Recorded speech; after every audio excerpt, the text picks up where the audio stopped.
Hey boo hey, I hope you guys are having an amazing Sunday. I'm having a pretty good Sunday. I'm not 100% better, but I feel a whole lot better than I felt last week. My hair's still not done, but rock with the kid. It'll be done this weekend, so don't judge me. Okay. Number two, I honestly want to tell everyone who gives me like the encouraging word to keep going. Y'all don't know how much that means to me and how much y'all say y'all relate to the videos, because like that makes me feel good, because I just want you to know like you can go through this, and I don't have all the answers. I'm not a therapist. I'm not some person with a license or anything like that. I'm just giving you my life experiences and hoping that it can help you realize like it's okay to be a mess. We all in this together, and as long as we are continually striving for change and to be better, that's why that matter. And as long as you ain't hurt nobody, okay? Don't be here out here hurting people. Okay, so last week my cousin and I, we were having a conversation, and we were talking about mourning our old selves, and that's something that I'm really doing because I'm in a transformative stage, and I am kind of clinging on to the old Queena, but I'm learning to let her go and embracing this new Queena that is emerging, right? And so I'm thinking about that after our conversation. I thought about like three things. I try to be three things. I'm trying, guys. Three things that I realized that were just a result of clinging on to my old self, which is clinging on to bad habits and the side effects of me clinging on to those bad habits and embracing my fault and flaws. And so the first one for me is clinging on to bad habits, clinging on really to who I used to be when I say bad habits, and allowing certain behaviors to be accepted in my life. Also like the unhealthy eating, like my body doesn't even respond the same to unhealthy food like it used to. Like it doesn't even give me joy. Like that's the other thing. Like it's just I don't know what it is. I don't know if it's like a machine or what. I don't know, but my body doesn't even like it. And it honestly is starting to reject it because it's just not who we are as a person anymore. Like my mind is shifting. Also hanging out with certain people and also like listening to certain conversations. Like those things, they don't make me feel the way they used to, because it's not where I am in my life at this point. And one of the biggest things is like the way I speak about myself. I'm gonna be completely honest with you guys. One day I literally told myself that no one will want you because of how you look, thinking about my size. First of all, that's not true. First of all, I'm Beyonce. Okay, let's start with the facts.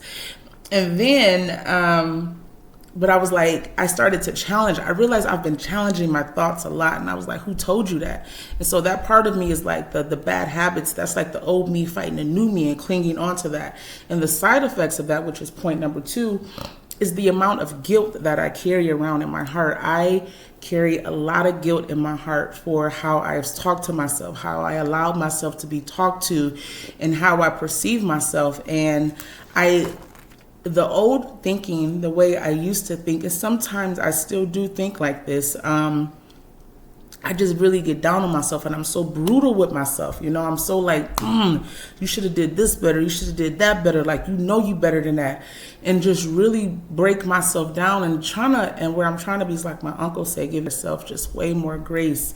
But you have to understand, I don't know how you guys were, but me being raised, I don't know what that's like to live a life led by pure self-love. I don't know what that's like because I've never seen that before in my personal life, That's just me being completely honest. I don't have that in my life. So everything that I'm doing, I'm learning myself, which has also caused me to remember that one of the scriptures that come in my mind a lot lately is I'm not a God of confusion.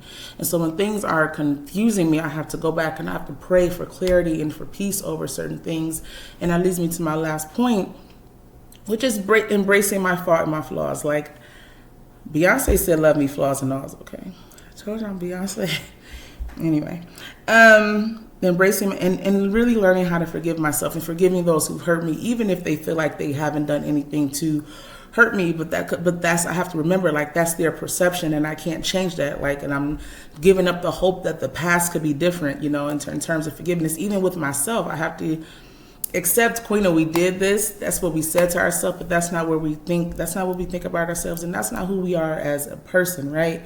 And then reminding myself there is nothing positive that comes from holding grudges like against my past. Like there's nothing positive that comes from that. All it does is keep me there. It keeps me stuck. It keeps me in a place that does not allow for the present to be actually present. And I'm not going to be so crazy where I'm all the way in the future either. You know, I'm really trying to be focused on where I am and embracing like my now thoughts and embracing that it happened, but that it's not who we are.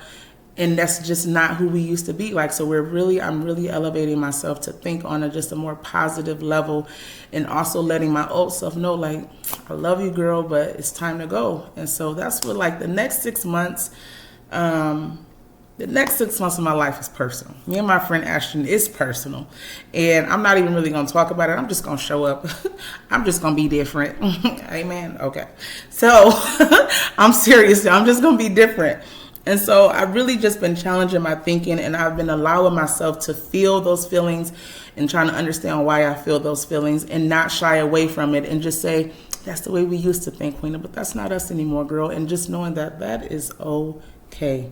It is okay to be different. And I want you to know that you just have you have the power, you have the grace, you have, I believe in God, and, I'm a Christian. And so you have the power of God on your side, and you just have to lead with that. And is it uncomfortable? Yes. Is it a scary thing? Yes. Because for me, I don't know how to operate in a place of peace. I don't. I'm learning how to. I can operate from a place of chaos because that's what I'm used to, but I'm not that. And I'm not trying to be that anymore. I'm trying to operate from a place of pure peace and light, and with Jesus on my side. Okay? So that's my message for today. I hope it resonates with you. I love you guys, and I want you to please go out this week, and do something that scares you, like unbelievably. Just one thing, take that step, believe in yourself, lead with God, lead after him. Then that's it. All right. I love you guys, and I want you to have the most amazing week. And remember, forgive yourself and love yourself. All right. Bye.